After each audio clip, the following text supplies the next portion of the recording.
The snow fell like tiny blades that night, slicing through skin and bone, each flaking a cold reminder that winter did not care who you were or what you were running from. Brandon Ashford's laughter echoed across the abandoned industrial lot as he shoved Isabella backward, her phone skidding across the frozen ground into the darkness. "What's wrong, princess? Daddy's little mafia brat can't fight back." His breath formed clouds in the freezing air as he cornered her against his black BMW, his eyes glazed with alcohol and wounded pride. "Brandon, please, the storm is getting worse." Isabella's voice trembled, not from fear but from the cold, seeping through her torn school uniform, the buttons ripped open when she had tried to escape his grip. "You should have thought about that before you humiliated me in front of everyone." With one violent shove, he threw her into the snow and climbed back into his car. "Good luck getting home, you stuck-up bitch." The BMW roared away, tires spitting slush and gravel, leaving Isabella alone in the abandoned factory district, 10 miles from anywhere, in -20-degree weather. She was still lying there, arms wrapped around herself, blood freezing on her split lip, when a shadow emerged through the whiteout. "Are you okay?" Isabella looked up and saw a woman she had never seen before. Thin, almost fragile, wearing a faded navy coat that had clearly seen better decades. The woman's cheekbones were too sharp, her eyes too hollow, the kind of face that spoke of years of hunger and loneliness. "I'm fine," Isabella lied through chattering teeth. "Just waiting for. You're turning blue and your lips are bleeding." The woman did not hesitate. Her hands moved to her coat buttons. "What are you doing?" She pulled off the only coat she owned, the last thing her mother had given her before cancer stole her away 13 years ago, and draped it over Isabella's shoulders. The fabric still held her body heat, smelled faintly of lavender and survival. "No, I can't take this. You'll freeze to death." Isabella tried to push it back, but the woman had already stepped away, her thin sweater already soaked through, revealing the scars on her wrists that told stories Isabella could not begin to imagine. "I live close by." "You don't." The lie came easy. She did not tell this shivering girl about the abandoned factory basement 5 miles away from where she had been squatting for 8 months. "Did you not mention that this coat was the only barrier between maybe surviving the walk home and certainly not making it? Did not explain that she had 3 jobs, a dying sister in foster care, and exactly $12 to her name?" "Wait, at least tell me your name," Isabella called after her. But the woman had already disappeared into the storm, a ghost who had learned long ago that being invisible was the only way to survive. Walking toward what she did not know would be her final steps in the cold. What she did not know was that the shivering girl she had just saved was the only daughter of Vincent Moretti, the most powerful and ruthless mafia boss in Chicago, a man who had destroyed entire families for lesser offenses than leaving his daughter to die. And when Vincent Moretti discovered what had happened that night, 2 things would follow. A punishment so brutal that Brandon Ashford would never speak of it again, and a reward so life-changing that Nora Hayes would finally learn what it meant to be seen, to be protected, to be loved by a monster who would burn the world down for those he claimed as his own. If this story gives you chills, smash that like button and share it with someone who needs to hear it. Subscribe and hit the bell so you don't miss what happens next, because trust me, Vincent Moretti's revenge is just getting started. 1 coat, 2 broken souls, and a love that even the coldest winter couldn't freeze. At the same time, on the penthouse floor of the Moretti Tower, Vincent Moretti was sitting at the head of the table in a private meeting room where only the most powerful figures of the underworld were ever allowed to set foot. 4 neighboring crime bosses sat around him, cigar smoke drifting lazily through the air, their low voices murmuring about territory, about money, about agreements written in blood. Vincent listened more than he spoke. That was his way, because those who talked too much were usually the ones who died early. He wore a black 3-piece suit, a Patek Philippe watch glinting on his wrist, his dark hair slicked neatly back, and his steel-gray eyes never revealing anything at all.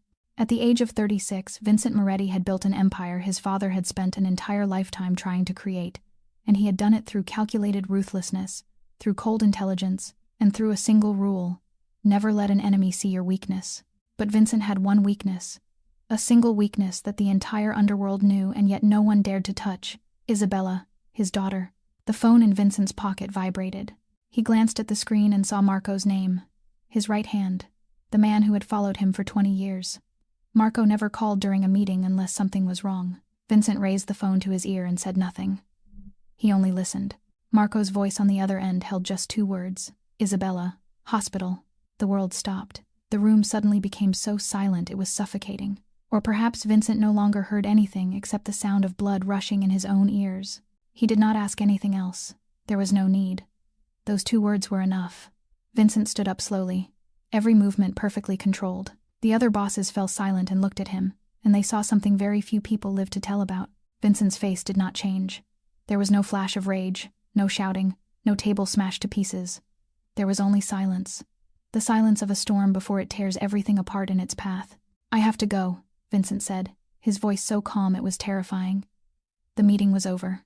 No one dared ask why. No one dared stop him. They had seen what happened to those who stood between Vincent Moretti and his daughter. Those people were now nothing more than names erased from history. Vincent walked out of the room. 3 bodyguards immediately followed. The private elevator carried him down to the garage in less than 30 seconds. The black Maybach was already waiting, its engine running. On the way to the hospital, Vincent called Marco back. His voice was still calm, but there was something in it that made Marco, a man who had killed with his bare hands, shiver. "Find out what happened. Find everyone involved. I want every detail before I get there." Marco swallowed. "Yes, boss." Vincent ended the call and looked out the car window where snow was still falling like tiny blades. His hand clenched on his thigh, his knuckles white with pressure. That was the only sign that the storm inside him was raging. People said that when Vincent Moretti was angry, he shouted. He smashed things. He ordered executions on the spot. But those were people who did not truly know him. Those who truly understood Vincent knew a far more frightening truth.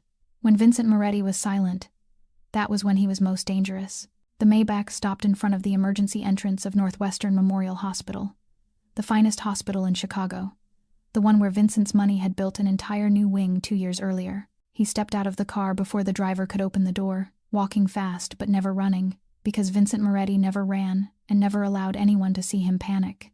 Marco was already waiting in the lobby, the face of the 45-year-old man tense in a way Vincent rarely saw. "Room 312, 3rd floor. Dr. Vasquez is inside." Vincent said nothing and stepped into the elevator. 30 seconds later, he stood before the hospital room door, and for the first time that night his hand trembled slightly as he pushed it open. Isabella lay on the hospital bed, small and fragile among the white sheets. Her lips were cracked and bruised. One cheek was swollen and red. Her hand was wrapped in a thermal bandage. But what made Vincent feel as if someone were squeezing his heart was his daughter's eyes, eyes red from crying, eyes that lit up when she saw her father enter. "Dad," Isabella whispered, and tears fell again. Dr. Vasquez, a 40-year-old woman with dark hair tied neatly back and the calm eyes of someone used to emergencies, stood up as Vincent came in. She had been the Moretti family's private physician for 10 years and was one of the few people Vincent trusted completely. "How is she?" Vincent asked, his voice still calm but his eyes never leaving his daughter. "Severe hypothermia. Cracked lips, bruised cheek from impact," Dr. Vasquez reported briefly. "If she had arrived 30 minutes later, she might have lost her fingers. But she will be fine. She is very lucky." Vincent sat down beside the bed, something he rarely did, and took his daughter's bandaged hand. "My love, tell me what happened." Isabella began to tell him, each word broken by tears, about Brandon Ashford, about the party, about how she refused him in front of everyone, about how he waited for her in the parking lot, dragged her into his car, drove her to an abandoned industrial area, about the insults, about being shoved into the snow, about the BMW driving away and leaving her alone in the night at -20 degrees. Vincent listened, his face without expression, but Marco standing by the door could see his boss's jaw clench so hard the muscle at his temple twitched. Then Isabella spoke about the woman. "Dad, someone saved me," Isabella said, her voice suddenly softer. She appeared out of the snowstorm. "She was so thin, Dad. Thin like she had not eaten in a month, and she was wearing an old coat, very old, patched everywhere, but she took it off and put it on me." Vincent said nothing, but something shifted in his eyes. "I told her not to. I told her she would freeze to death, but she did not listen. She even left her shoes for me, Dad." Isabella sobbed. "I saw her walk barefoot into the snow. Barefoot, Dad. Then she disappeared. I did not get to ask her name." Vincent looked to the side of the bed where a navy blue coat had been folded neatly. He picked it up, and for the first time that night something other than anger appeared on his face. The coat was heartbreakingly light. The fabric was worn thin. The left elbow was patched with plaid cloth. The right elbow was patched with floral fabric. The zipper was broken, replaced with mismatched old buttons. But the coat still held a faint trace of warmth, still carried a soft scent of lavender. Vincent understood at once. This was not just a coat. This was everything that woman owned, and she had given it away, to a stranger, in a snowstorm, knowing she might die. Vincent set the coat down, turned to Marco, and gave 2 orders. Find this woman. Find her at any cost. Find her before it is too late. Marco nodded. And the second order. Vincent stood, fastened the buttons of his suit jacket, and when he spoke, his voice was as cold as the storm outside. Brandon Ashford. Bring him to me. Marco left the hospital immediately after receiving Vincent's order, making non-stop phone calls as he walked to the car. Within 15 minutes, he had gathered 5 of his most trusted men.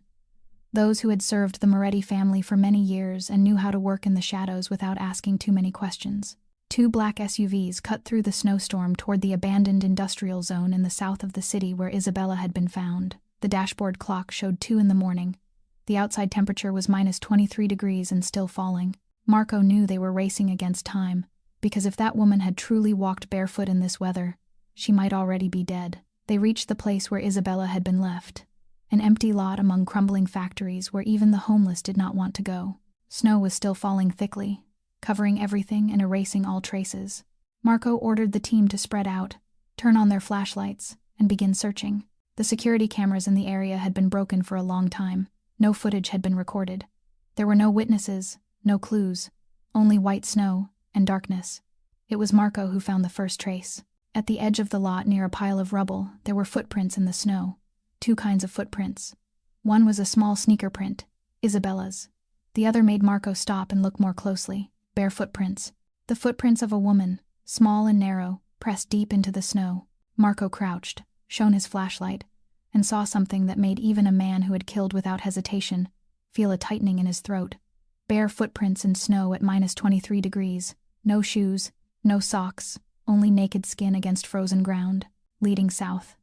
Marco stood, waved to the team, and they began to follow the trail. At first the prints were steady, purposeful, heading toward the distant old factory buildings. But the farther they went, the more the prints changed. The steps began to stagger. The distance between them grew shorter. Then Marco saw a large hollow in the snow where someone had fallen. Handprints. Knee prints. Then the footprints continued. The person had stood up and kept going. Fell a second time, stood again. Marco called for more men, split the team into 2 groups. One continued following the trail. The other drove around the roads to cover the area. He knew that every minute passing brought the woman closer to death. The footprints led them through a dark alley, through a scrapyard, through a vacant field full of weeds killed dry by the cold. Nearly 2 miles in a snowstorm, and the woman had walked barefoot. Marco could not imagine it. He had seen many things in his life, had witnessed brutal tortures, had carried out merciless executions with his own hands. But this quiet courage, this endurance without a single complaint, filled him with respect. Then the footprints began to change color. Red, blood. The woman's feet had begun to bleed, her skin cracking from the cold, and she kept going, did not stop. Finally, after nearly an hour of searching, the trail led to an old factory, a crumbling brick building with broken windows and a rusted metal roof. The prints went around the back, down a worn concrete staircase, and stopped in front of a heavy iron door leading into the basement. Marco signaled the team to stop, drew his gun, and slowly pushed the door. It opened with the creak of a rusted hinge, revealing a space as dark as ink inside. He turned on his flashlight, stepped in, and what he saw made him freeze. This was not an abandoned basement. This was a home where someone was living, and in the farthest corner of the basement, on a torn mattress, a figure lay motionless. Marco stepped into the basement, his flashlight sweeping through the dark space, and each detail revealed itself before him like a portrait of absolute poverty. The basement was about 20 square meters, its brick walls stained with patches of mold, its ceiling so low he had to duck in places. There was no electricity, no water, no warmth beyond what a human body could create on its own. In the left corner, a torn sleeping bag lay on flattened cardboard. Beside it, a few opened cans of food, a bottle of water frozen halfway, and an old backpack holding a few sets of clothes folded with a care that was almost painful to see. A rope was stretched across one corner with 2 shirts and a pair of faded jeans hanging from it. This was someone's home. This was where a human being had lived, had tried to survive, had fought with life one day at a time. Marco turned the flashlight toward the farthest corner where he had seen the figure, and his heart seemed to miss a beat. A woman lay curled on a thin mattress, her body drawn in on itself as if trying to keep the last trace of warmth. She wore only a thin sweater and jeans, soaked through from melting snow. Her bare feet were exposed, and Marco had to swallow hard when he saw them. The skin had turned a dark, purplish black, cracked and frozen, dried blood clinging to the wounds. He hurried forward, knelt, and turned her onto her back. Her face was pale like wax, her lips deep purple, her eyes tightly shut. Her cheekbones stood out sharply, her jawbone visible beneath fragile skin. This was the face of someone who had been starving for a long time, who had been fighting for a long time, and who was now losing. Marco placed 2 fingers on her neck to find a pulse. 1 second, 2 seconds. He held his breath. Then he felt it, faint, slow, like a small bird trying to beat its wings one last time before giving up. Alive, but not for long. Marco immediately took off his jacket and covered her, then pulled out his phone and called Vincent. His boss answered on the first ring.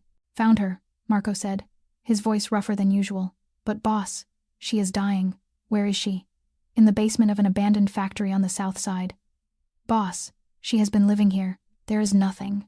No electricity, no water, no food. She gave your daughter everything she had." The other end was silent for a long moment. Marco could hear Vincent's breathing, steady but heavy. Then his boss's voice came, and Marco had to pull the phone slightly away from his ear to be sure he had heard correctly. "Bring her to my house. Call Dr. Vasquez immediately." Marco blinked. "Boss, what did you say?" "I said bring her to my house," Vincent repeated, his voice not wavering at all. "She saved my daughter's life by nearly giving up her own. She will not die in a cold hospital or on the street like a homeless person. Bring her here." Marco did not ask another question. In 20 years of following Vincent Moretti, he had learned that there were moments when no explanation was needed, only action. He bent down, gently slid his arms beneath the woman's back and knees, and lifted her. She was frighteningly light, as if her body were made of nothing but bones and will. Her head fell against Marco's chest, and he heard a weak whisper escape her cracked lips. "Lily." She called someone's name in her delirium, her frozen hand unconsciously clutching Marco's coat, as if clinging to life. Marco carried her out of the basement, up the stairs, and into the SUV, waiting with the heater running at full power. He did not know who this woman was, did not know her story, did not know who Lily was, but he knew one thing. Vincent Moretti never brought anyone into his home. Never had. And tonight, everything was changing. While Marco was bringing the unknown woman to Vincent's house, another team had completed the second task. Brandon Ashford was not hard to find. He was at a party in his friend's penthouse apartment in the Gold Coast area, where rich kids gathered to drink expensive liquor and brag about things they had never had to work to obtain. Brandon was sitting on a sofa, one hand holding a glass of whiskey, the other draped around a blonde girl, laughing loudly as he told his friends about his achievement. "You should have seen that girl's face," he slurred drunkenly. "Who did she think she was? A mafia boss's daughter or not? She dared to refuse me in front of everyone, so I taught her a lesson she will never forget." His friends burst into laughter, none of them knowing that the real lesson was coming and that it would not be for Isabella. At 10 in the evening, the lights in the apartment suddenly went out. The laughter cut off, replaced by panicked screams and chaotic sounds of collision. When the lights came back on 30 seconds later, 10 men dressed in black were standing scattered around the room, faces cold as ice, guns in their hands. Brandon's friends shrank into the corners. The blonde girl screamed and cried, but none of the men in black even looked at them. All of them were looking at Brandon Ashford. One man stepped forward, his voice low and cold. "Come with us." Brandon tried to stay calm, tried to remember that his father was Senator Richard Ashford, one of the most powerful men in Illinois. "Do you know who I am? My father will." "Your father will do nothing," the man cut in. "And you have 10 seconds to walk out that door on your own or we will drag you out. Your choice." Brandon did not get to choose. 2 men grabbed him, dragged him out of the apartment, shoved him into the elevator, then threw him into the back of a black SUV. He was blindfolded, his hands tied, and for the 30-minute drive he heard his own heartbeat pounding like a drum in his chest. When the blindfold was removed, Brandon saw that he was sitting on a metal chair in the middle of an abandoned warehouse, his wrists tied tightly to the sides of the chair. The warehouse was pitch dark, with only a single overhead bulb shining straight down on him like a circle of light in endless darkness, and in that darkness a man was standing. Brandon could not see his face, but he could feel his presence, cold, heavy, like death waiting. Then the man stepped into the light, and Brandon Ashford nearly lost control of his bladder. Vincent Moretti. He was not in a hurry, he did not shout, he did not threaten. He only stood there, looking at Brandon with steel-gray eyes as if they had been forged in the fires of hell. Silence. The silence stretched until Brandon could not bear it anymore. "Mr. Moretti, I am sorry. I did not know Isabella was your daughter. You knew," Vincent cut in, his voice terrifyingly calm. "You knew exactly who my daughter was. You investigated before approaching her. You thought that if you could date my daughter, you would gain my protection." Brandon went pale. The lie died on his lips. "But my daughter refused you," Vincent continued, stepping closer. "She refused you in front of your friends, and you could not stand it. Your small, pitiful ego was hurt, so you decided to take revenge. You dragged my daughter into your car, drove her to a place where no one could hear her scream, and you left her there in a night of -20 degrees to die." Brandon cried, tears streaming down his face. I am sorry. Please forgive me. Isabella provoked me. No one provoked you." Vincent was now standing directly in front of Brandon, looking down at him like at a worm. "My daughter said no, and you did not accept it, that is all." "I will not kill you tonight, Brandon," Vincent said. "Your father is a senator, and I do not want political trouble, but you will remember tonight for the rest of your life." He nodded, and 2 men stepped forward, one holding electric clippers, the other a small knife. Brandon screamed as the clippers shaved away his golden hair, locks falling onto the cold concrete floor. He screamed as the blade carved letters into his chest, not deep enough to be dangerous but deep enough to leave permanent scars. 7 letters. COWARD. When they were done, Vincent took out his phone and photographed Brandon with his bald head and the bloody word on his chest. He sent the photo to Senator Ashford with a brief message. "Your son was spared because I respect your position. But if he speaks about tonight, if he comes near my daughter, or if I hear his name one more time, I will send him back to you in 10 different boxes." 20 minutes later, Brandon was released at the back gate of the Ashford estate, shaking in the snow, bareheaded, his chest bleeding, exactly the way he had left Isabella shaking in the snow a few hours earlier. The next morning, Senator Ashford announced that his son would be studying abroad in Europe for a few years. No one asked why. No one mentioned that night again. And Brandon Ashford, who once believed he could do anything without consequence, learned a lesson he would never forget. There are people whom, no matter who your father is and no matter how much money you have, you should never touch. Vincent Moretti is one of them. Nora Hayes opened her eyes and did not know where she was. Soft light from a large window filled the room. Real light, not the dim light that filtered through cracks in the factory basement she had known for 8 months. She blinked, trying to adjust her vision, and the details of the room slowly appeared like a dream she did not dare believe was real. The room was 10 times larger than the place she had lived in.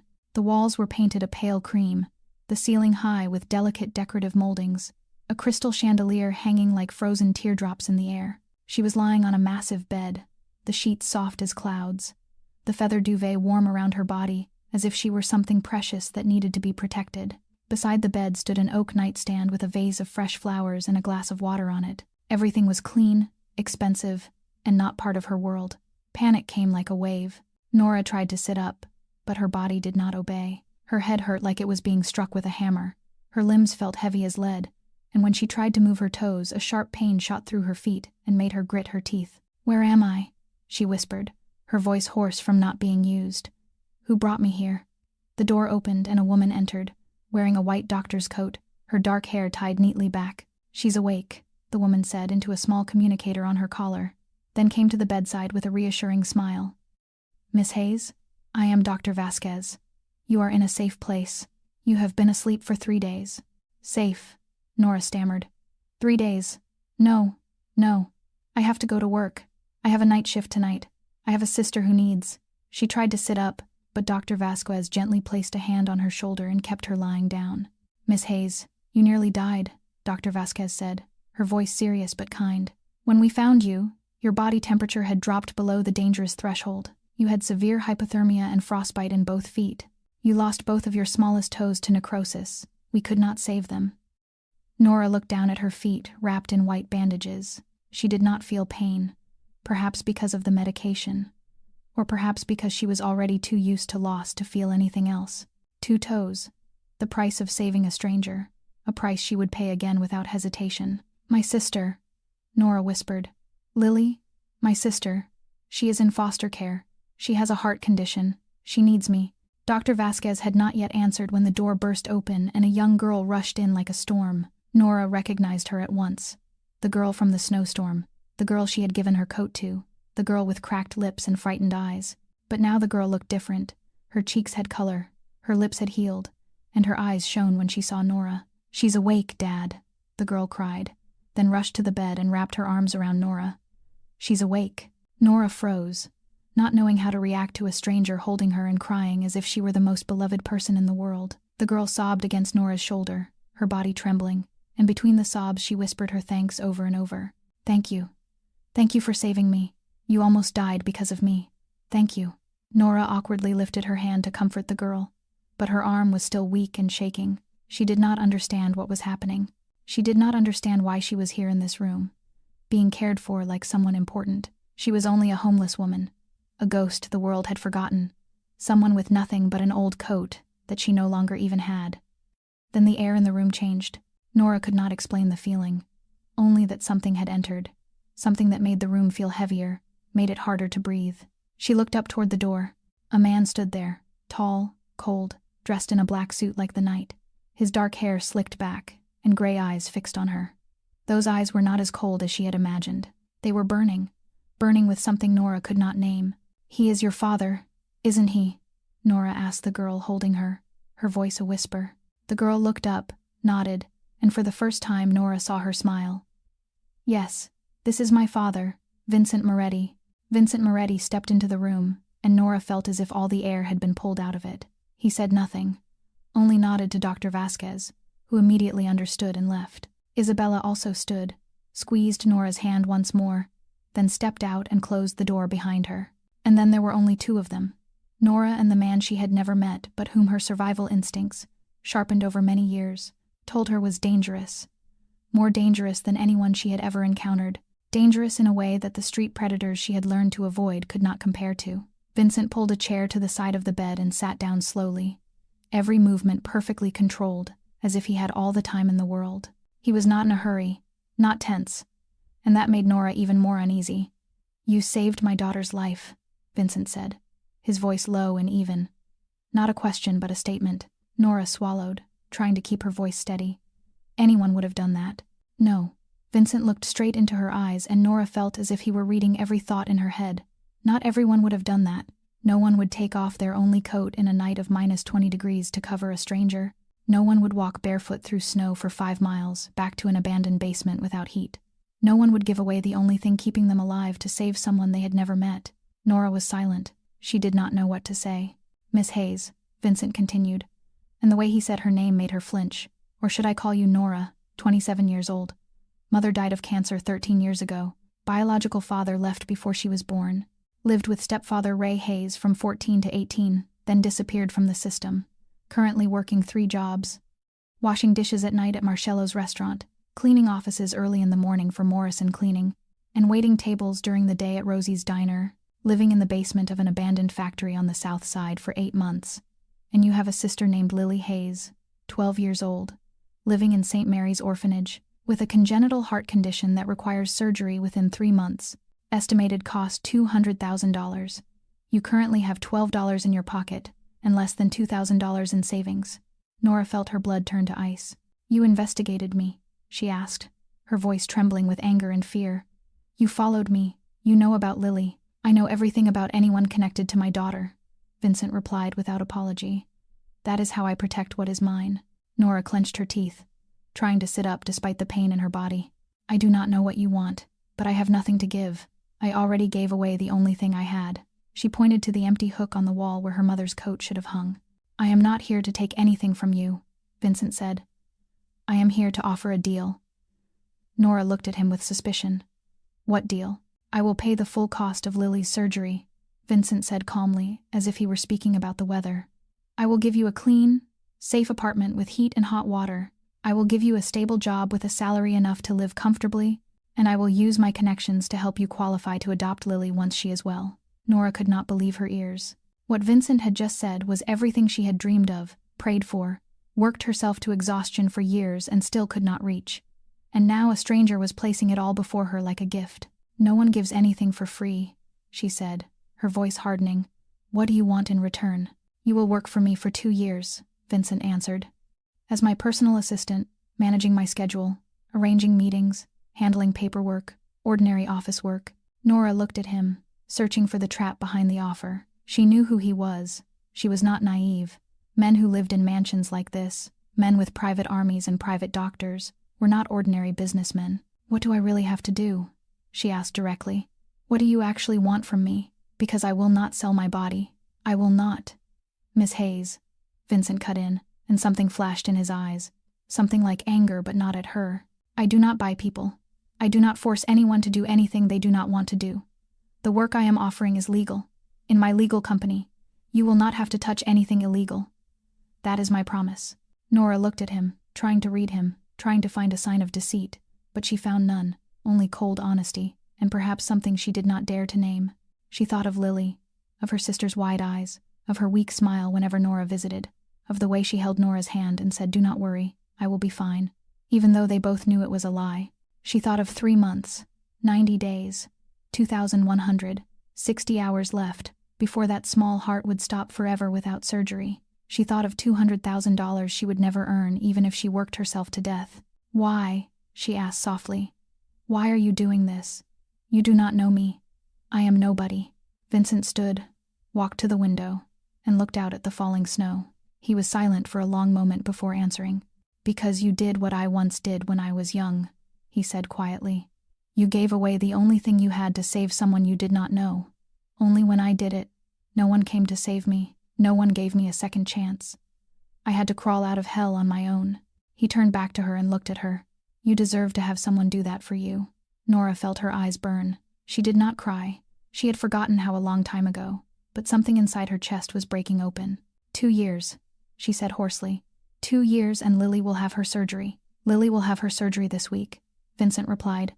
2 years is for you to repay me in a way that lets you keep your dignity. I know you do not want charity. Neither do I. Nora looked at him, this strange man who could read her like an open book, who understood her in a way no one ever had. "All right," she said, and the word left her like a breath she had been holding for 13 years. "I agree." A month passed like a dream Nora still did not dare believe was real. The apartment Vincent arranged for her was in a building he owned, only a 10-minute walk from the Moretti Tower. It was not large, just 1 bedroom, a small living room and a kitchenette, but to Nora it was paradise. It had real walls, not crumbling bricks, real windows, with white curtains and morning sunlight. Hot water flowed from the tap whenever she wanted. There was a real bed with a soft mattress and warm blankets, not a torn sleeping bag on a concrete floor. On her first night in the apartment, Nora sat on the bed for 3 hours just to feel the softness of the sheets under her calloused fingers and cried without knowing why. Work began in the 2nd week after her foot had healed enough for her to walk normally. Vincent's office occupied the top floor of the Moretti Tower, a vast space with glass walls overlooking all of Chicago. Nora's desk was in the outer room, directly in front of his private office door, the position of a gatekeeper. Her work was simpler than she had expected. Managing schedules, arranging meetings, answering phones, handling paperwork, ordering lunches, reminding him of appointments, the things any assistant did. There was nothing illegal, nothing frightening, nothing like what she had imagined when she thought about working for a man like Vincent Moretti. But Nora was not naive. She knew how to observe, how to listen, how to see the things others did not want her to see. By day, Vincent was the perfect chief executive of Moretti Holdings. He met with businessmen, signed real estate contracts, opened new restaurants, appeared in business magazines with a courteous smile. He wore expensive suits, luxury watches, and spoke with the tone of a well-educated and successful man. But at night it was different. At night other men came. They did not wear suits. They wore black leather and had the eyes of men who had seen death too many times to fear it. They entered Vincent's office through the back door. They spoke in whispers, and when they left, none of them looked at Nora, as if she did not exist, as if seeing her would be a mistake that needed to be corrected. Nora learned the first rule of this life quickly. Do not ask. Do not be curious. Do not look at what you should not look at.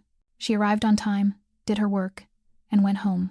She did not know what Vincent did in those late-night meetings, and she did not want to know. Curiosity killed the cat, and in this world it could kill much more than that. What surprised Nora most was not the darkness she glimpsed, but the light. Isabella came to the office almost every day after school, her backpack full of books, her smile bright as if she did not know who her father was in the underworld, or perhaps she did know and had learned to love him anyway. Isabella clung to Nora like a younger sister to an older one. She sat on the sofa in the waiting area doing homework and asked Nora about everything. About life, about books, about the future. She wanted to be a doctor, wanted to save people, wanted to do something good with her life. And Nora, who had had no one to talk to for many years, found herself helping Isabella review for biology exams, reading the girls' medical school scholarship essays, laughing at awkward stories about school. She did not realize she was smiling more until Isabella pointed it out. "You have a beautiful smile, Nora," Isabella said one afternoon. "You should smile more."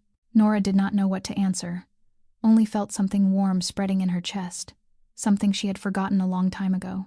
She did not know that from inside the office, through the frosted glass, Vincent was watching.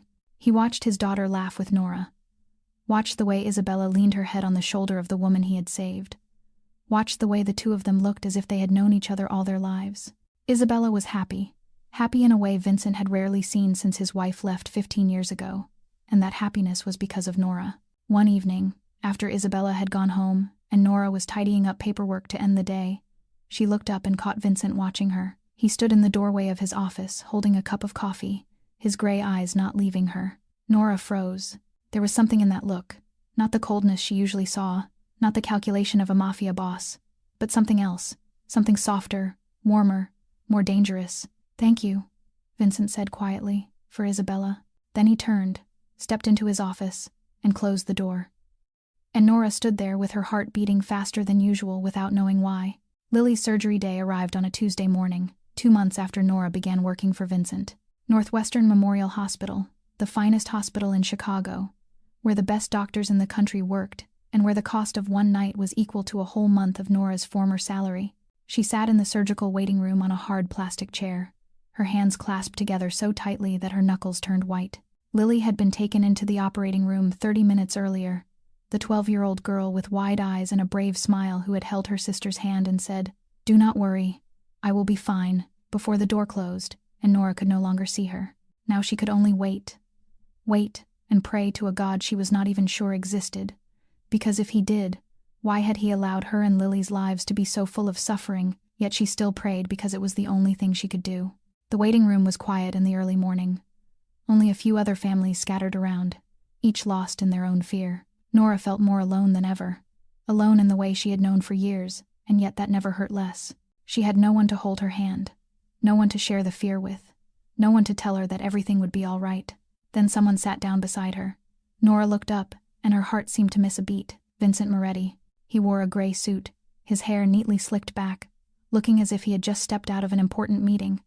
And perhaps he had, because Vincent Moretti always had important meetings, always had million-dollar decisions to make, always had an empire to run, and yet he was here, in a hospital waiting room, at 7 in the morning. "You did not have to," Nora began, but Vincent cut in. "You should not wait alone," he said, as calmly as if the most powerful mafia boss in Chicago sitting in a hospital waiting room were the most normal thing in the world. And then he said nothing more. He just sat there beside her in silence. Nora did not know how to react. She turned back to the operating room door, and they sat like that, 1 hour, 2 hours, 3 hours, time moving slowly as if trying to torture her. Vincent did not check his phone, did not handle work, did not leave. He just sat there, his presence like an anchor keeping Nora from being swept away by the storm of fear. Sometimes when Nora trembled too hard, he would place his hand on the back of the chair behind her, not touching her, but close enough for her to feel the warmth. 5 hours later, the operating room door opened, and a doctor in green surgical scrubs stepped out. Nora jumped to her feet, her legs shaking so badly she nearly fell. The doctor smiled, and Nora's heart finally loosened after hours of being crushed. "The surgery was a success," the doctor said. "Lily will need time to recover, but she will be healthy. Her heart will function normally. She will have a normal life," Nora cried. She did not want to cry, did not want to appear weak, but the tears came anyway, as if all the years she had held everything in were breaking open in a single moment. She cried from relief, from gratitude, because finally, Lily would be all right. Her sister would live, would grow up, would have a future. A white handkerchief appeared in front of her. Nora looked up and saw Vincent standing beside her, holding it, his face still cold but his eyes softer than usual. She took the handkerchief, whispered thank you, and tried to wipe her tears, though they kept falling. An hour later, when Lily woke up in the recovery room, Nora sat beside the bed holding her small hand. Vincent stood in the corner about to leave, but Lily saw him. "Sis," Lily whispered, her voice still weak from the anesthesia. "Who is he?" "He is very handsome." Nora nearly choked. She turned to look at Vincent, and for the first time she saw the cold mafia boss not know how to react, standing there awkwardly like a boy caught doing something embarrassing. And Nora laughed. She laughed for real. Not a polite smile or a forced one, but laughter from deep in her chest, a sound she had forgotten for a very long time. Vincent looked at her, at that smile, and something stirred in his chest, something he had buried long ago, something dangerous, something he was no longer sure he was capable of feeling. 6 months passed like a beautiful dream Nora was still afraid she might wake from at any moment. Lily had fully recovered from the surgery, her cheeks rosy, her eyes bright, running and laughing like any healthy 12-year-old child. She was still at St. Mary's foster home, but Nora visited every week, and with the help of the lawyer Vincent arranged, her adoption papers were being processed. Just a few more months, they told her. Just a few more months, and Lily would come home with her sister. Work at Moretti Holdings had become as natural as breathing. Nora knew Vincent's schedule to the minute, knew he liked his coffee black with no sugar, knew which meetings mattered and which could be postponed. She had found her rhythm, a peaceful rhythm she had never dared to imagine. But the past never truly releases anyone. It only waits, hiding in the shadows, waiting for the right moment to strike. That morning began as normally as any other. Nora was at her desk arranging Vincent's meetings when noise rose from the lobby, shouting, arguing, the sound of a man's voice she had tried to forget for 9 years but recognized instantly. Her blood turned to ice. "I know the girl is here," the voice shouted, closer now, louder. "Nora Hayes, my daughter, bring her out here now." Nora stood, her legs shaking so badly she had to grip the edge of the desk to keep from falling. She walked to the glass wall overlooking the lobby, and her heart clenched when she saw the man causing the disturbance. Ray Hayes, her stepfather. He was older than she remembered, more gray in his hair, heavier in his belly, but his eyes were the same. The eyes of a drunk, the eyes of a violent man, the eyes that had looked at her with greed and cruelty through 4 years of hell. He was shoving against 2 security guards, shouting without stopping. "That girl owes me. She owes me. I raised her for more than 10 years, and now she has to pay. I know she works for rich people here. Bring her out." Nora staggered back, her back hitting the wall. She could not breathe.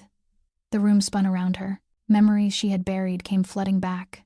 Nights of beatings, days of hunger, the sound of a leather belt slicing the air, her own begging cries that no one heard, the smell of alcohol on his breath when he leaned close and told her she was useless. A burden, something that should never have been born. Security finally dragged Ray out of the building, but before the doors closed, he shouted, his voice echoing through the lobby. "I will come back, Nora. You hear me? You cannot hide.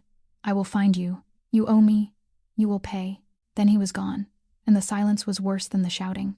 Nora did not know how long she stood there, her back against the wall, her hands trembling uncontrollably.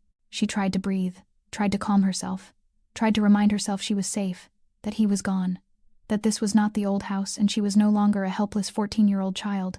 But her body did not listen. Her body still remembered, still feared. "Nora!"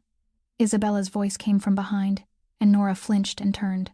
The 17-year-old girl stood there, eyes wide with worry, looking at Nora as if she were about to break apart. "Are you all right? You are so pale. What happened? Who was that man?" Nora opened her mouth to say, "I am fine," to lie the way she had lied all her life. But no sound came out. She only shook her head, tried to smile, but her lips trembled too much to form any shape. Isabella did not press her. She simply took Nora's hand, squeezed it gently, then turned away, and Nora knew where she was going. She wanted to stop her, wanted to say it was not necessary, that this was her problem and she could handle it herself, but she could not speak. 5 minutes later, Vincent's office door opened and he stepped out. His gaze swept the room and stopped on Nora, leaning against the wall, her face white as paper, her hands still shaking. He walked toward her and Nora saw his jaw tighten, his gray eyes darken in a way she had learned meant a storm was coming. "Who was that man?" Vincent asked, his voice low and even with something dangerous beneath it. Nora looked at him, then at the floor. She did not answer. She could not. Some things were buried too deep for too long, and digging them up would destroy her. Vincent did not force her. He only stood there, looking at her, and in his eyes was something Nora did not dare to name. "You do not have to speak if you are not ready," he said after a moment. "But Nora, you need to know one thing. Anyone who threatens what is mine will pay for it." Then he turned back to his office and closed the door. And that night, While Nora lay awake in her apartment, unable to sleep, Vincent Moretti sat in the darkness of his office with a phone to his ear. "Marco." His voice was cold as ice. "Investigate a man named Ray Hayes. I want everything. From the day he was born, to the day he walked into my building today. Everything." 2 days later, Marco placed a thick file on Vincent's desk. He said nothing, and only stood there, the face of the 45-year-old man tense in a way Vincent rarely saw. Vincent opened the file and began to read. Ray Hayes, 55 years old, former factory worker, fired because of alcoholism, married Sarah Hayes, Nora's mother. When Nora was 14, Sarah died of cancer 1 year later, leaving Nora alone with this man, and then hell began. Vincent turned each page, and with every page his eyes darkened a little more. School reports about bruises on Nora's arms and neck explained as falling down the stairs, hospital records of broken ribs, dislocated wrists, deep cuts that needed stitches, neighbors' statements about screaming at night, about a thin child who was never allowed outside. 4 years, from 14 to 18, 4 years of beatings, hunger, and being treated like a slave in her own home. But that was not the worst. Vincent turned the next page, and his body went rigid. When Nora was 18, Ray Hayes sold her to a trafficking ring, sold her like a commodity in exchange for $10,000 to pay gambling debts. Nora was locked in a container for 3 days with 12 other girls waiting to be transported to Mexico. She cut her own restraints with a piece of sharp metal, broke the lock with her bare hands, ran into the night with bleeding hands and scars that would follow her all her life. The scars on her wrists Vincent had seen. The scars he had thought were self-inflicted, but they were not. They were marks of a fight for survival, of an 18-year-old girl saving herself when no one else did. Vincent closed the file, his hand clenched on the desk, knuckles white, his jaw grinding so hard the muscle at his temple twitched. But he said nothing, did not slam the desk, did not shout, only silence, the most frightening silence Marco had ever witnessed. "Boss," Marco said carefully, "do you want me to handle it?" Vincent stood, took off his jacket, folded it neatly over the back of the chair, rolled up his shirt sleeves to the elbows, revealing strong arms with raised veins. "No," he said with terrifying calm. "I will do this myself." Ray Hayes was not hard to find. He was drunk in a cheap bar on the south side, boasting to other drunks about the deal he was about to get from his ungrateful daughter. "She works for rich men now." He laughed, drool on his chin. "She owes me. I raised her for years, and now she has to pay." He did not know a black SUV was parked outside, did not know 3 men in black were waiting for him, and certainly did not know Vincent Moretti was standing in the dark alley behind waiting. When Ray staggered out at 11 at night, he was dragged into the alley before he could understand what was happening. Slammed into the brick wall, his back hit hard, and when he looked up, he saw a man standing before him, tall, cold, eyes gray like steel forged in hellfire. "Who are you?" Ray stammered, struggling as 2 men held his shoulders. "What do you want?" Vincent did not answer. He only stepped forward and punched, the first blow into the stomach, folding Ray over as he vomited alcohol and bile. "This is for the 4 years she was beaten in your house," Vincent said calmly, the second blow to the face breaking Ray's nose with blood spraying. "This is for the nights she was starved, the 3rd, the 4th, the 5th. Each blow a crime Ray Hayes committed. Each blow a scar on Nora's body. Each blow a night she woke screaming. This is for selling her like an object," Vincent said as Ray's jaw broke with a dry crack. "You sold your daughter to traffickers for $10,000. $10,000. That is the price you put on a human life," Ray cried and begged, blood and tears mixing on his swollen face. "I am sorry. Please forgive me. I will never look for her again, I swear." "You will never look for her again," Vincent said, grabbing Ray's hair and forcing him to look up. "Because you will disappear. You will be taken very far away, and you will never return to Chicago. If I hear your name again, if you try to contact Nora or Lily, if you even think about going near them, I will not beat you. I will kill you, and I will make it slow." He let Ray drop to the ground like a sack of trash. "Take him away," Vincent ordered. "Send him to Alaska. Put him to work in a mine. I do not want to see his face again." Ray Hayes was dragged away, his pleas fading into the night, and Vincent stood there in the dark alley looking down at his hands, bruised, bleeding, aching, but not as much as what Nora had endured, not even a fraction. That night when Vincent returned to the estate, he found Nora standing in the first-floor hallway. She had not gone back to her apartment. She was waiting for him. Nora looked at Vincent. At his bruised hands he did not bother to hide, and she understood. She did not need to ask. She already knew. "What did you do to Ray?" she whispered. Vincent looked at her. gray eyes still echoing with the storm. "What should have been done a long time ago," he said, then walked past her toward his study, and Nora stood there watching his back, tears running down her face that she did not wipe away. Nora did not return to her apartment that night.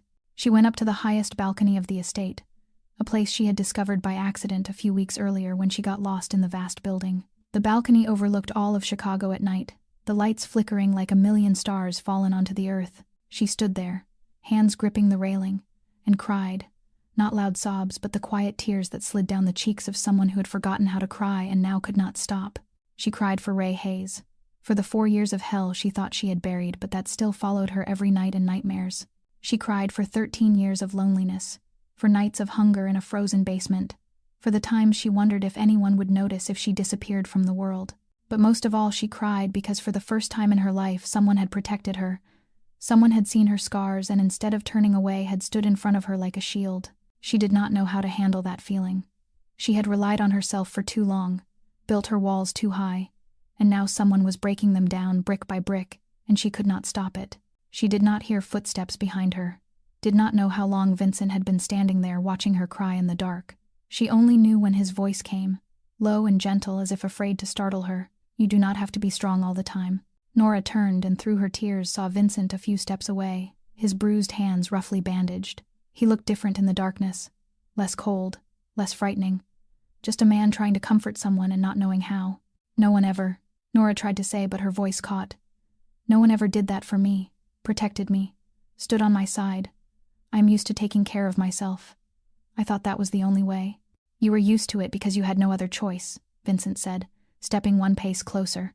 "But now you do." Silence. The night wind blew cold but neither of them moved. Nora looked at Vincent, and in his gray eyes, she saw something she had never seen in anyone when they looked at her. Not pity, not contempt, but understanding, recognition, as if he saw her, truly saw her. Not a homeless girl, not a victim of violence, but a human being who had fought to survive and was still standing. "I do not know how to receive," Nora whispered. "I only know how to give." "I know," Vincent replied. "I am the same." And then Nora really cried. Not quiet tears, but sobs from deep in her chest. The crying of a child who had held it in too long and was finally allowed to let go. She did not know whether she stepped forward or Vincent did, only that a moment later she was crying into his chest, her forehead against his shoulder, and he stood there stiffly as if unsure what to do. A few seconds passed, then she felt a hand on her back, awkward, hesitant, as if he had forgotten how to touch someone without causing pain. Then a second hand rested on her shoulder, and Vincent held her. Not the embrace of a man practiced in comforting others, but of someone learning how again, one movement at a time. They stood like that for a long while, the night wind blowing, the city lights flickering below. Two people used to loneliness learning how not to be lonely. When Nora finally lifted her head, eyes red, cheeks wet, she looked into Vincent's eyes and saw something she had never seen there before. Gentleness, buried beneath the ice, hidden behind the cold gray gaze. A heart that still knew how to beat. "Thank you," she whispered.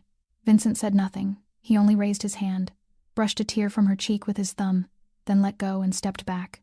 "You should rest," he said, his voice calm again though something had changed. "Tomorrow will be better." Then he turned and walked into the darkness, leaving Nora alone on the balcony with a heart beating to a rhythm she no longer recognized. The next 3 months flowed like a gentle river, and Nora did not realize she was changing until it was too late to turn back. It began with small things. So small she told herself she was imagining them, reading too much meaning into accidental gestures, like the way a cup of hot tea would appear on her desk every night when she worked late without a word from anyone. She never saw Vincent set it down. She would only look up and it was there, steaming softly, as if it had materialized out of nothing. Like the way evening meetings suddenly lasted longer than usual, and Vincent would ask her to stay to discuss work, and then they would sit across from each other in his office with expensive Italian takeout he had ordered, talking about things that had nothing to do with work. Like the way he found excuses to drive her home even though she could easily walk the 10 minutes, saying the streets were dark and unsafe even though they both knew no one would dare touch someone belonging to Vincent Moretti. Nora tried to push those thoughts away. He was her boss, a mafia leader, a man who lived in a world completely different from hers. He was only repaying a debt, only keeping a promise, only doing what a man with principles would do, nothing more. There could not be anything more. But her heart would not listen to reason. It beat faster whenever Vincent entered the room. It skipped whenever he said her name. It softened a little more each time she accidentally caught moments when he did not know anyone was watching. Like the afternoon she went to the hospital to see Lily and found Vincent already there, sitting beside her sister's bed reading a fairy tale in a warm voice she had never heard him use with anyone. Lily giggled and said Uncle Vincent read better than Sister Nora, and Vincent looked at the girl with such tenderness Nora had to turn away for fear she would cry. Like the time she went with Vincent to a meeting with business partners, and one of them said something insulting, calling her a little secretary in a condescending tone. Vincent said nothing in the meeting, but the next week that man's company went bankrupt and no one ever looked at Nora with disrespect again. Like the night she woke from a nightmare in her apartment, opened the door to get water, and saw Vincent standing in the hallway as if he knew she needed someone nearby.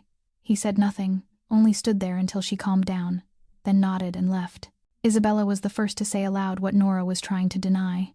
"Do you like my father?" Isabella asked one afternoon as they sat in the office, her voice as innocent as if she were asking about the weather. Nora nearly spilled her tea. "What? Do not say that." Isabella laughed, her eyes bright with the mischief of 17. "You are blushing. And so is he. He has never looked at anyone the way he looks at you. Never. Not even my mother." Nora did not know what to say. She only shook her head and tried to focus on her computer screen, but her ears burned and her heart raced. It was not only Isabella who noticed. Marco, the quietest man Nora had ever met, also began to look at her differently. Once she accidentally overheard him speaking to Vincent in the office, his voice unusually hesitant. "Boss, you are—" "Be quiet, Marco," Vincent cut in, his voice sharp but not angry. And then that night came. They were sitting in the office reviewing papers to be signed. It was late and the city had fallen asleep. Nora handed a file to Vincent and their fingers touched. Just a light accidental brush, but neither of them pulled away. They sat there with their fingers still touching on the papers, and Nora looked up into gray eyes holding something she did not dare name. Time seemed to stop. Then Vincent was the one to pull back first, stand up, and go to the window with his back to her. "You should go home and rest," he said, his voice rougher than usual. "It is late." Nora nodded even though he did not see, gathered her things and left. But all that night she could not sleep. All that night she still felt the warmth of his fingers on her skin. In the underworld, news traveled faster than light, and word that Vincent Moretti, the coldest boss in Chicago, the man believed to have no weakness except his daughter, now had a woman at his side, spread as far as New York within weeks. The Kozlov family had been watching Vincent for months. They were one of the largest mafia organizations on the East Coast, controlling much of the underground activity from New York to Boston. And now they wanted to expand into the Midwest. Chicago was the target, and Vincent Moretti was the only obstacle. Victor Kozlov, the head of the family, was a 60-year-old man with eyes as cold as ice and a heart even colder. He had built his empire on the bones of his enemies, and he did not mind adding a few more bodies to the collection. But he was also smart enough to know that a direct attack on Vincent Moretti would be suicide, so he looked for another way, a weakness, and he found one. The photographs were placed on Victor's desk one spring morning. Nora Hayes stepping out of the Moretti Tower with sunlight on her brown hair and a soft smile on her lips. Nora Hayes sitting in a car with Vincent talking about something that made her laugh. Nora Hayes at the hospital visiting a girl the file identified as her sister. Nora Hayes walking back to her apartment alone in the evening without bodyguards. "Who is she?" Victor asked, the man standing before him. "Nora Hayes, 27 years old, has been working as Moretti's assistant for nearly a year," the man replied. "And according to our sources, Moretti treats her very differently from other employees. He personally dealt with her stepfather a few months ago, paid for her sister's heart surgery, and moved her into property he owns." "Different how?" Victor asked, his eyes lighting up. "As if she matters to him," the man said. "Matters in a way no one except his daughter has ever mattered." Victor smiled, the smile of a fox who had found the door to the henhouse. "Keep watching," he ordered. "Learn everything about her, her schedule, her habits, her weaknesses, and keep it quiet. It is not time to act yet." But Victor underestimated Vincent Moretti's information network. Only 2 weeks later, Marco placed another set of photographs on Vincent's desk, covert shots of strange men watching Nora. "Boss," Marco said tensely, "someone is watching Miss Hayes, Kozlov's people." Vincent studied the photos and Marco saw his jaw tighten. "How long have they been watching her?" "At least 2 weeks that we know of," Marco answered. "Maybe longer. They are professionals.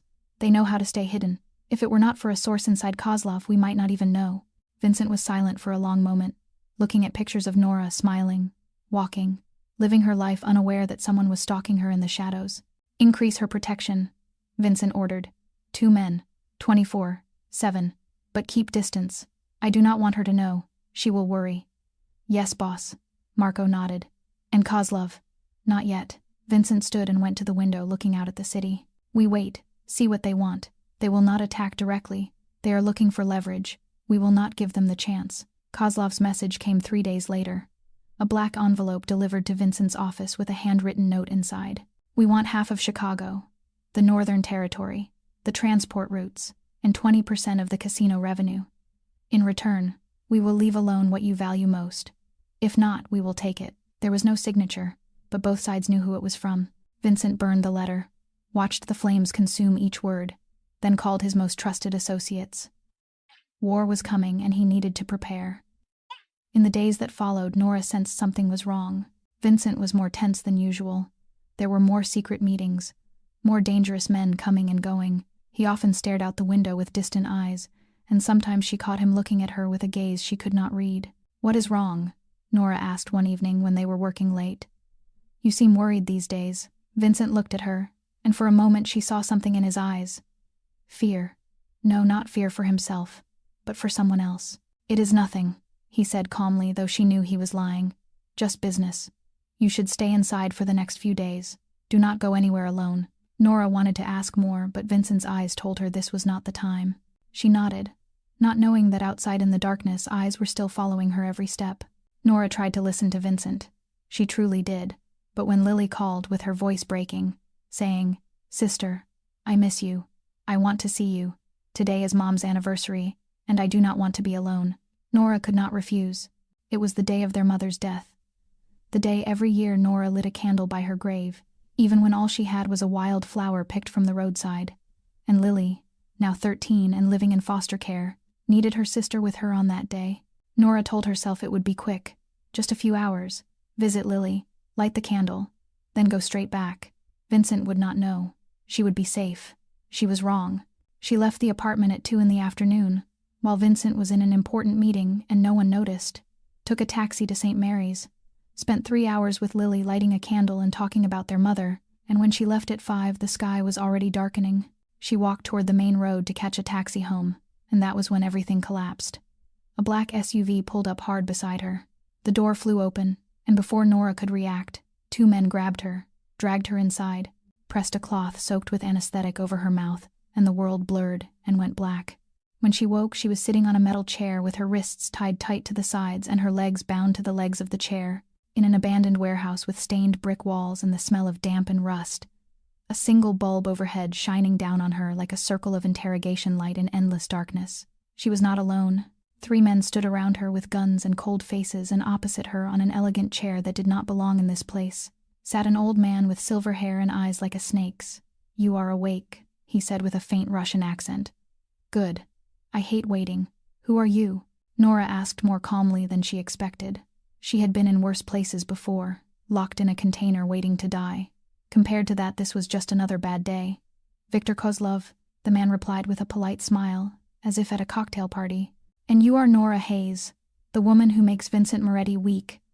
I do not know what you are talking about, Nora said. I am only his assistant, nothing more.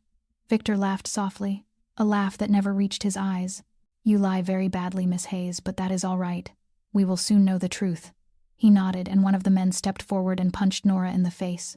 She tasted blood, her head swam, but she did not cry, did not beg. She had endured worse with Ray Hayes. She had learned how to become stone, how to retreat inside and wait for the storm to pass. Half an hour later, with her face swollen and blood at the corner of her mouth, Victor took out his phone and called, putting it on speaker so Nora could hear. Vincent answered on the second ring. Hello, Mr. Moretti, Victor said sweetly like honey mixed with poison. I have something that belongs to you. Silence on the other end. A woman, Victor continued. Brown hair, brown eyes, a few scars on her wrists. She is quite stubborn, I must say. Not very cooperative. Nora heard Vincent's breathing change. Heavier, slower, like someone holding back a volcano. What do you want? Vincent said, and Nora had never heard his voice like that. Not cold, but glacial. Cold enough to freeze hell itself. Half of Chicago, Victor replied. The Northern Territory, the transport routes, 20% of the casino revenue. 1 woman for half a city. Fair, yes, Silence. Then Vincent spoke slowly and clearly. If you touch a single hair on her head, I will kill you. I will kill your entire family. I will erase the Kozlov bloodline from the earth, and I will make it slow. Victor laughed. You have 24 hours. After that, I will send her back to you in pieces. The call ended. Victor stood and looked at Nora with interest. He really cares about you. I was right. Nora said nothing, only stared at him with empty eyes. She had learned long ago how to hide fear. At Moretti Tower, Marco stood frozen. In 20 years, he had never seen this. Vincent stood in the middle of the office with his desk overturned. Papers everywhere, the laptop shattered on the floor, his hand bleeding from broken glass, but he did not notice. His eyes burned like hellfire, and when he roared, the entire floor fell silent. Find her, he shouted. Mobilize everyone. Call every contact. Find where the Kozlov are holding her now. Boss, we need to stay calm and plan. Now Marco. Vincent cut in, and something in his voice made Marco step back. And when you find them, I want everyone who touched her dead. All of them. Marco nodded and turned to give orders, but before leaving he looked back at Vincent standing in the wreckage of himself, and a thought crossed his mind. He loves her. Truly loves her. Not concern. Not gratitude. Love. 15 minutes later, when a source reported Nora's location, Vincent already had a gun and was heading out. Boss, wait for the team, Marco said. It is a trap, you cannot go alone. Vincent did not turn back. She is there alone, he said. She is waiting for me. And then he disappeared into the night, and Marco could only run after him, praying they were not too late. Nora had lost all sense of time. She did not know how long she had been in that warehouse, only that her face was swollen and aching. Her lips were cracked and bleeding, and her body had gone numb from sitting too long on the cold metal chair. Victor had left after his call with Vincent, leaving 3 men to guard her. They did not speak to her. They only stood there like stone statues with cold eyes and hands, never leaving their guns. Nora forced her mind to stay awake. She thought of Lily, of her sister's smile blowing out birthday candles months earlier, of her promise to bring her home. She thought of Isabella, the 17-year-old girl who treated her like a sister and had hugged her and thanked her for saving her. She thought of Vincent, of the gray eyes that looked at her with a tenderness he tried to hide, of the awkward hand on her back the night she cried, of the cups of hot tea that appeared on her desk every late night. If she died here, at least Lily had her surgery. At least her sister would live, and be healthy, and have a future. That was what mattered most. Victor returned after a few hours, and he was not alone. 5 more armed men with the eyes of killers. Moretti is not responding, Victor said with irritation. It seems he needs more motivation. He nodded to one of the men, and Nora knew what was coming. She clenched her teeth and prepared for pain, but it never came. Instead, the lights went out, and darkness swallowed everything in an instant. There were shouts and gunshots and bodies hitting concrete and sounds of violence exploding around her. Nora could not see, only hear. Then the lights came back, and she saw hell. Men lay scattered on the floor, some unmoving, some groaning in their own blood, and standing among them like an angel of death was Vincent Moretti, his black suit stained, hair fallen over his forehead, gun smoking in his hand, gray eyes burning with something wild and primal she had never seen before. He looked like a monster from a nightmare, and the most beautiful thing she had ever seen. You came alone, Victor screamed in panic. Vincent did not answer, and only walked forward slowly, saying he did not want anyone to steal his right to kill them. Victor fired, and Nora cried out when Vincent staggered, clutching his shoulder bleeding, but he did not fall or stop. He kept coming until he reached Victor, disarmed him and struck him again and again, until Marco and his team pulled him back. Vincent stopped breathing hard with blood on his hands. Then he turned and saw Nora, still tied, bruised but staring at him, as if for the first time. He knelt and cut her free with shaking hands warm against her wrists. She whispered that he had been shot and needed a hospital, but he cut her off, asking if she was hurt. She said only a few punches and she was fine, but he was not. He said he was fine and then collapsed forward, resting his forehead on her shoulder. Nora froze, then wrapped her arms around him, feeling his hot breath on her neck. "Never do that again," he whispered. "Never disappear like that again. I thought I lost you. I thought I was too late." Tears ran down her face, and she held him tighter, saying she was here. She was still here, and he held her as if he would never let go, his blood soaking into her clothes, neither of them noticing, only knowing they were alive. They were together, and that was enough. Nora woke in the familiar hospital room, soft light through the window telling her it was daytime, though she did not know which day. Her body ached, her face felt tight from bruises, but she was alive. She was still here, and she was not alone. Vincent sat in the chair beside her bed, with his head bowed and eyes closed, his right shoulder heavily bandaged, his arm in a sling, his face gaunt with stubble and dark circles under his closed eyes as if he had not slept for days. He looked like hell and he looked like home. Nora shifted slightly and the small sound was enough to wake him. Gray eyes opened, and when they met hers, something lit in them. Relief, gratitude, and something deeper she did not dare name. "You are awake," Vincent said hoarsely. "You slept for 2 days." 2 days. Nora tried to sit up but had to lie back. "How long have you been here?" The door opened, and Marco came in with a coffee, and stopped when he saw Nora awake. "Miss Hayes, are you all right?" he asked, then looked at Vincent with a look. Nora did not understand. "The boss has been here since you were brought in. 2 days. Would not leave." Nora looked at Vincent and he looked away as if caught doing something embarrassing. "Go outside, Marco," Vincent said, not as an order but almost a request. "Let us talk." Marco nodded, set the coffee down, and left. Closing the door. Silence fell. Vincent stood and went to the window with his back to her. "You almost died because of me," he said heavily. "They took you because of me. They hurt you because of me. If I had been later, if I had not found you, I almost died because madmen kidnapped me," Nora cut in firmly. "Not because of you. You did not make me go there. You did not cause this. And you came. You saved me." Vincent turned, and in his gray eyes Nora saw something she had never seen before.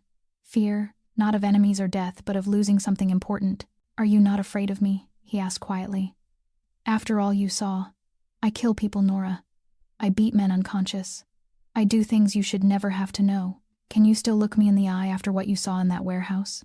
Nora looked at him, the man between light and shadow who burned the world to bring her back. "You protected me," she said. "You protected Lily. You protected Isabella. What should I be afraid of? I have seen what real monsters look like, Mr. Moretti. You are not one of them." Vincent came closer and sat beside her, his fingers trembling as they touched her cheek where the bruise was fading. "I do not know how to love someone," he whispered, like confessing a sin. "I do not know how not to hurt the people I care about. I have lived in the dark too long, Nora. I do not know if I can step into the light." Nora placed her hand over his and held it there, feeling the warmth and the tremble. "Then we learn together," she said. "I do not know how to receive love either. I do not know how to trust anyone, but maybe we can teach each other." Vincent looked at her, and something in his eyes broke like a dam finally giving way. He leaned down slowly, giving her time to pull back if she wished, but she did not. She lifted her head, and their lips met. The first kiss, light as breath, gentle as if she were the most precious thing he had ever touched. No urgency, no demand, only two broken people, learning how to heal together. When they parted with their foreheads touching, Nora opened her eyes and saw him looking at her as if she were the world. As if she were the reason he kept living. Neither of them knew that outside the door, Isabella was standing there watching through the small window. She smiled the brightest smile she had ever had and quietly walked away down the hall with a heart full of joy.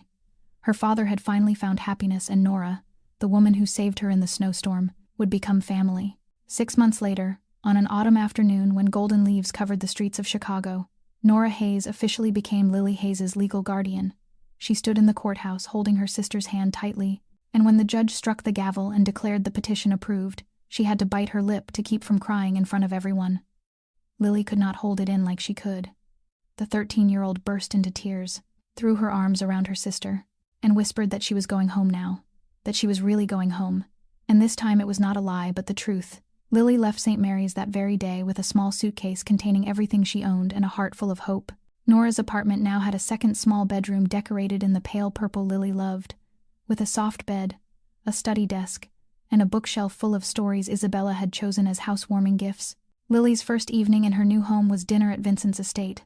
Not a grand formal event, but just the four of them around a small dining table Vincent almost never used. Vincent at the head, Nora beside him, Isabella and Lily across from each other. The food prepared by a private chef, but the atmosphere warm and intimate, like any ordinary family meal. Lily and Isabella became sisters almost instantly, laughing, sharing secrets, planning movie nights, shopping trips, sleepovers. Isabella saying she had always wanted a younger sister and Lily saying she had always wanted an older one, and the two of them hugging as if they had waited their whole lives for this. Vincent watched in silence, and Nora knew he was thinking what she was thinking, that this was family. Not blood, not biology, but people who chose each other, found each other in snowstorms and darkness, and decided they belonged together. When dinner ended and Isabella took Lily to see her room, Vincent took Nora's hand and led her into the living room, saying there was something he wanted to show her, and Nora's eyes stopped on what hung on the wall opposite the fireplace. The coat. Her mother's navy wool coat, with its mismatched patches on the elbows and uneven buttons where the broken zipper had been. The fabric worn thin by years. The coat she had given away in a snowstorm to save a stranger. The coat that had changed everything, now framed in glass like a work of art, like a priceless treasure. Beneath it a small brass plaque engraved with the words, "The coat that changed everything." Nora stood there unable to speak, tears running down her cheeks without being wiped away, asking in a whisper why he had done this, and Vincent beside her looked at the old coat with reverence and said it was where everything began, and he wanted to see it every day, to remember that there were still people willing to give everything for a stranger, and that she had saved his daughter with the only thing she had, and that because of that coat he had found her. Nora leaned her head against his shoulder and stood there with him, watching her mother's old coat shine like a beacon in the elegant room.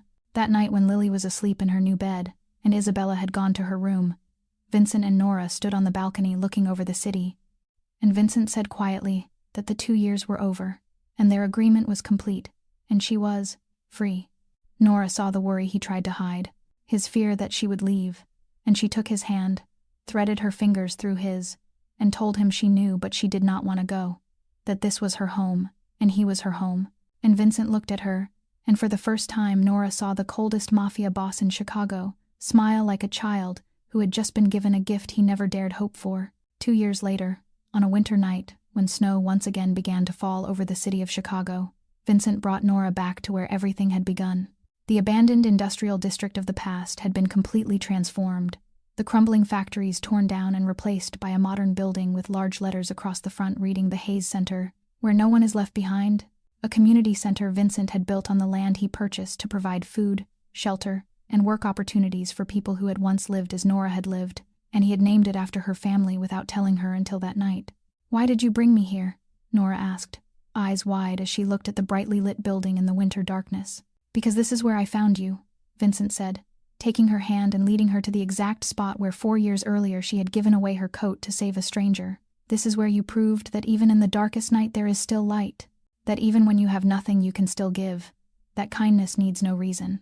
And then he knelt, and Nora stopped breathing, snow falling around them like white petals, just like that winter night 4 years before, but with everything changed. Vincent opened a black velvet box, revealing a diamond ring shining under the lights, and said her name with a tremor she had never heard in his voice, that she had saved his daughter with everything she had saved him without knowing it, had taught him that he could still love and trust and be better, that he did not deserve her with his bloody hands and dark past, but she had chosen to stay, and chosen him, and now he was asking if she would choose him for the rest of her life and become his wife.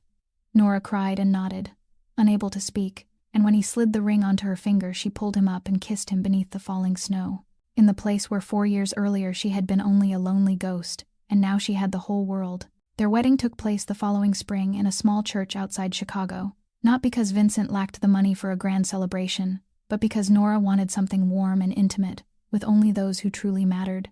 Isabella was the maid of honor in a pale pink dress, crying through the ceremony with happiness. Lily was the flower girl at 17, healthy and radiant.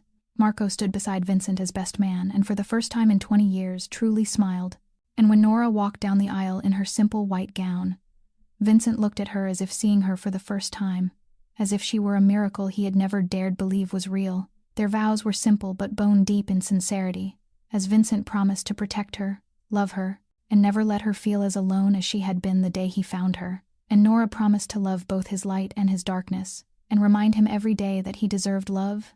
10 years later, the estate was no longer cold or empty, but filled with the laughter of a 5-year-old boy named Daniel, after Nora's mother Daniela, with his father's black hair and his mother's warm brown eyes, and the light of the family. Nora, at 37, was no longer the homeless girl she once was, but the director of the Hayes Foundation, the largest charity in Chicago for abused children and the homeless, turning her pain into strength and her past into a bridge for others. Vincent, at 46, had shifted most of his business into legal channels, stepped back and left the rest to Marco, still feared in the underworld but also a father reading bedtime stories and a husband making coffee each morning.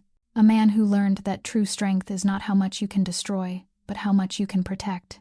Isabella, at 27, had become a doctor as she dreamed, working in a children's hospital and saving lives every day, married to a human rights lawyer and expecting her first child. Lily, at 22, was in medical school following Isabella's path. Her heart fully healthy, and her life a testament to second chances.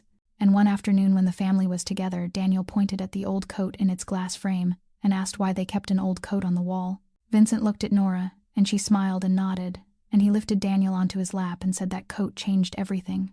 Because his mother had given it away to save Isabella when she was in danger and had nothing else to give but still gave it.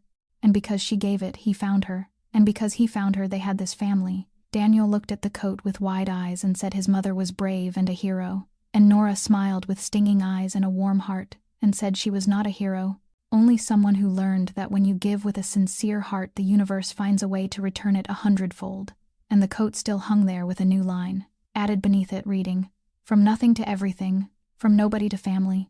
And Nora Hayes Moretti, who once slept in an abandoned basement with $12 in her pocket, looked around at the room, full of laughter, at her husband holding their son, at her daughters debating a movie, and for the first time in her life she was not afraid that happiness would be taken from her, because she understood that happiness is not something you find, but something you build, one brick at a time, with love and sacrifice and faith that, no matter how many times life knocks you down, you can still rise and choose to live with meaning.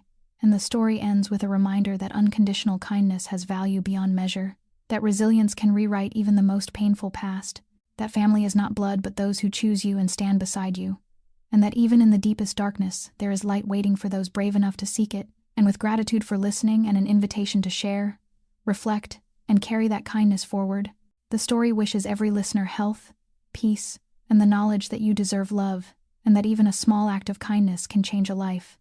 And it ends with a gentle farewell until the next story.